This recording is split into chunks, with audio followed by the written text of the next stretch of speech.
Good morning. My name is Chris Adam with Youth Pledge for Employers, and I'm delighted to be joined by Lynn Turner, the owner of Cake and Catwalk. Hello, Lynn. Good morning to you. Good morning. Thank you for giving up your time this morning to talk to me. And I guess my start for 10 question really has to be, can you tell us a little bit about Cake and Catwalk and the journey you've gone through? Um, well, Cake and Catwalk is basically a boutique selling clothing and jewelry and accessories. But it didn't start out that way.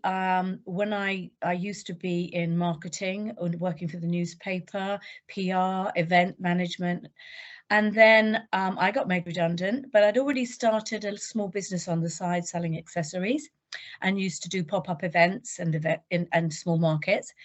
And then I had the opportunity, because I was on the board of Dance East, to raise money for having the building built. And so I had the opportunity to open the small shop there selling accessory and cards, no clothing, but just fashion accessories and cards and gifts. So that was my starting point. And I was at Dance East for 4.5 years, and then they had the opportunity to open a shop in Ipswich in St Peter's Street, which was actually the street I'd always wanted to be in.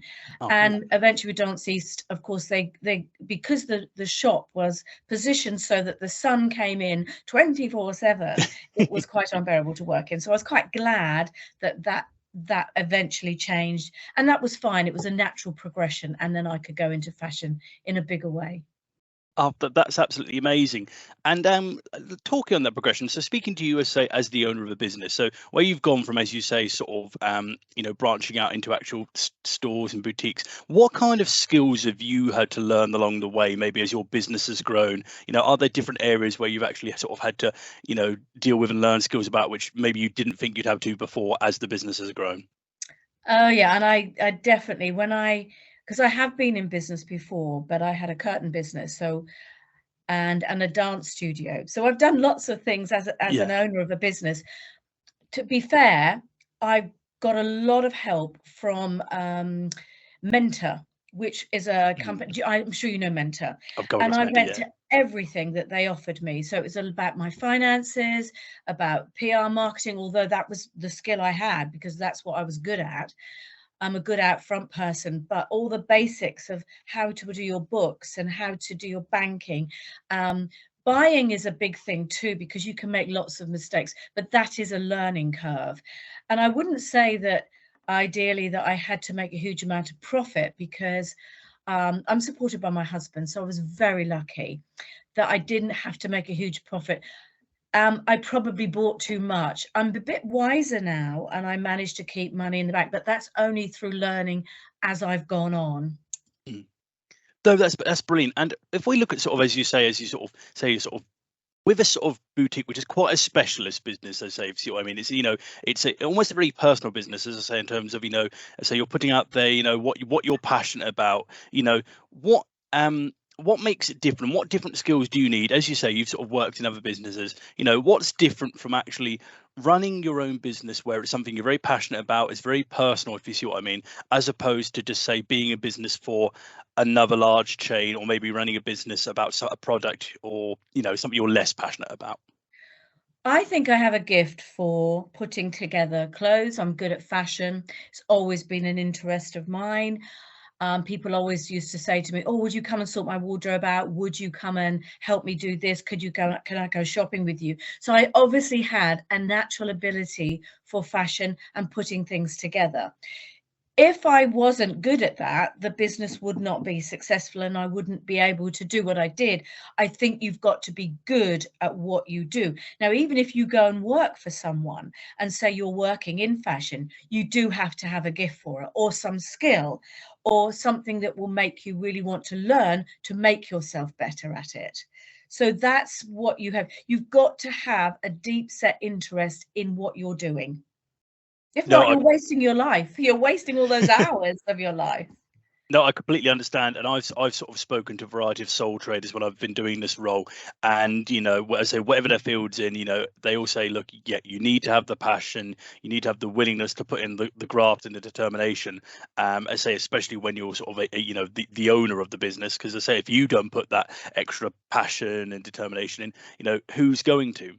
Yeah. And speaking specifically sort of about, broadly about a career in fashion, as it were, you know, what would you say, imagine I'm a young person and I have an interest in going to potentially work in fashion, but maybe I haven't had the work experience yet or the right job opportunity. What kind of things would you advise that they could maybe be doing in their spare time or as hobbies, or, that they could maybe put on their CVs, that when they do get that opportunity to go for that entry level position or whatever it is, that will actually set them apart? Start doing social media posts. It's always going to be the way forward. And as much Mm. as, I mean, I'm 65 years old, I've had to learn all of these skills in the last 5 years, and it's tough. But young people have a natural ability.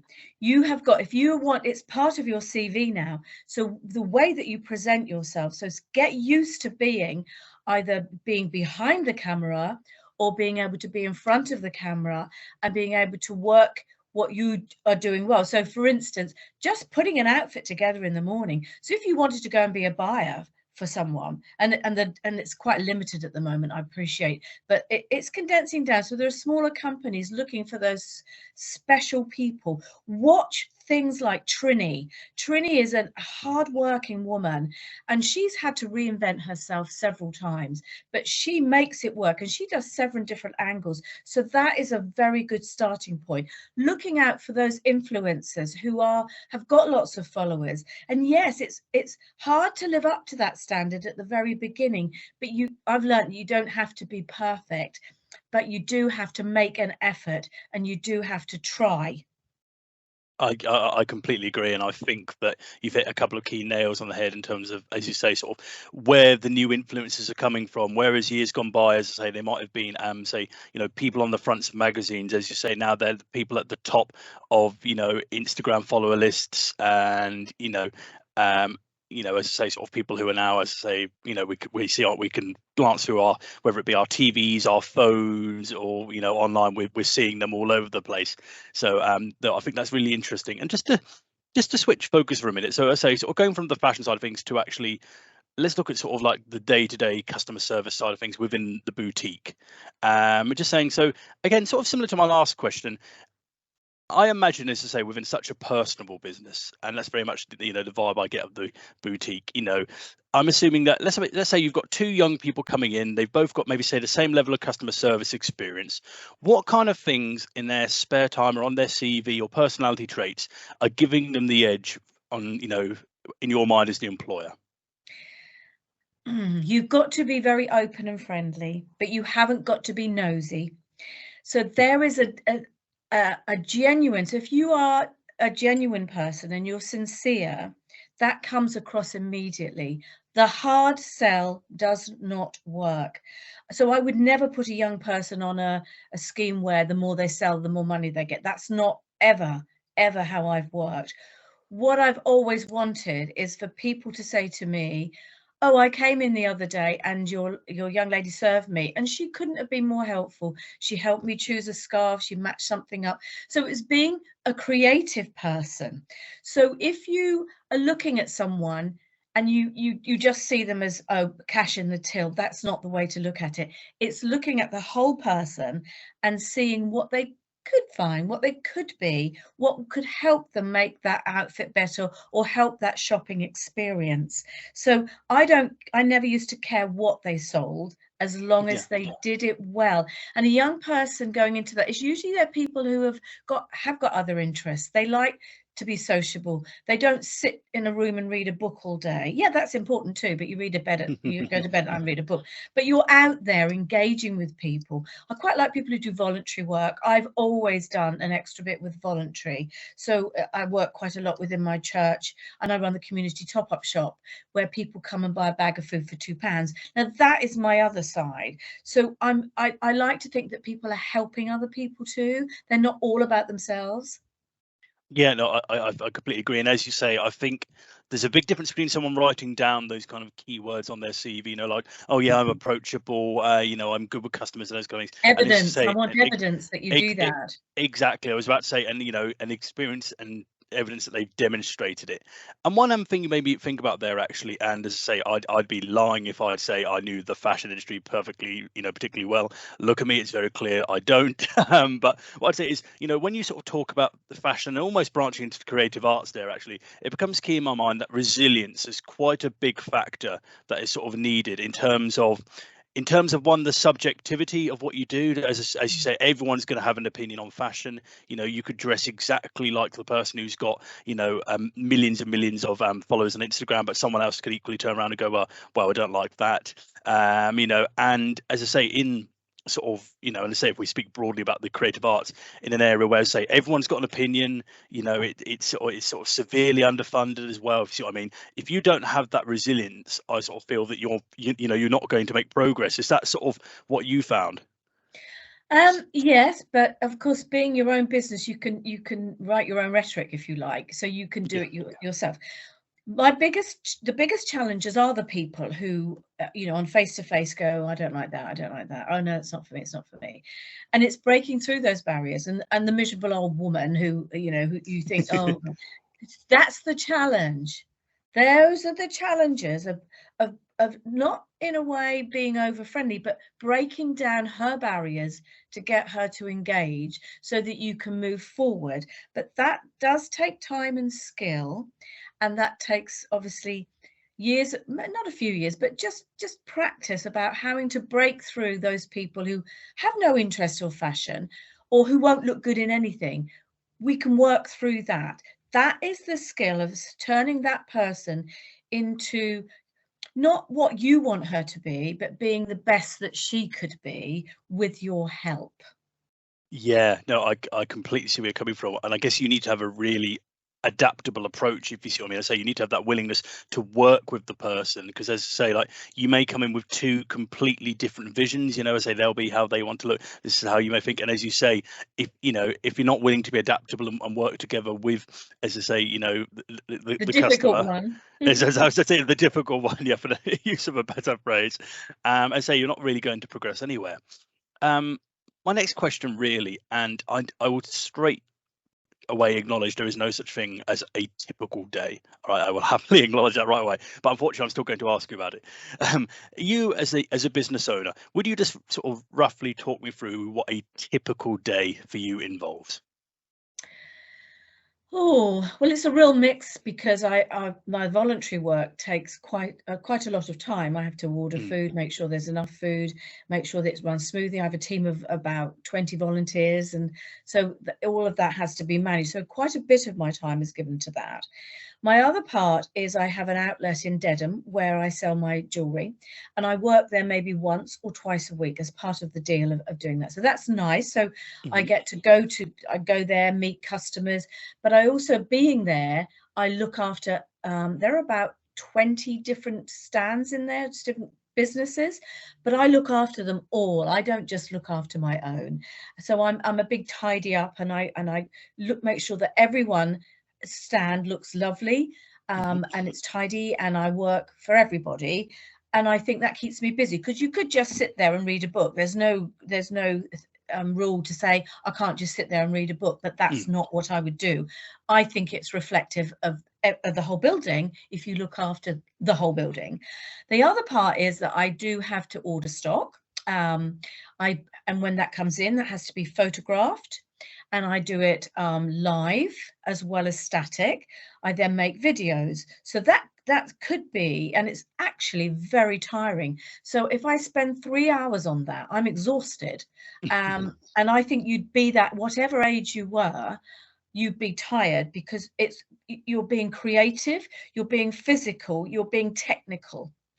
So that could take up quite a bit of time. So then I have to spend maybe an because if it's your own business, you work in the evenings as well. So Mhm. there's no time limit. You work 24/7 if you do. So you then have to edit, make those pictures nice. They have to be loaded up onto the website. They have to be all sorted. So things can go live before you put out a video that's live. So people can click on and go, oh yes, straight to the item. So all of those have to work consecutively. So that's a big part of a day as well.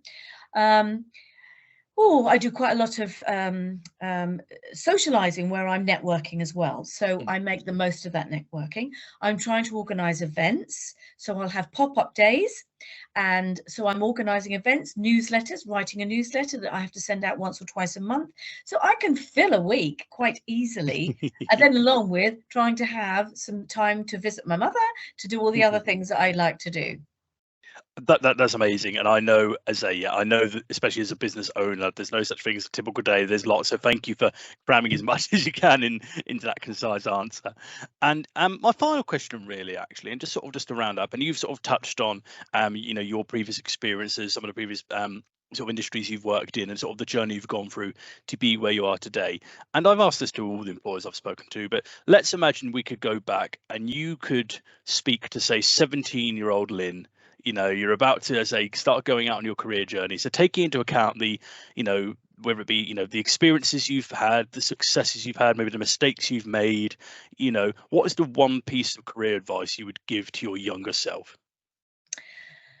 Get proper official training with a qualification, whatever that might be, because I've flitted about and like a butterfly, I've grabbed at things and I've been lucky because I think I'm personable.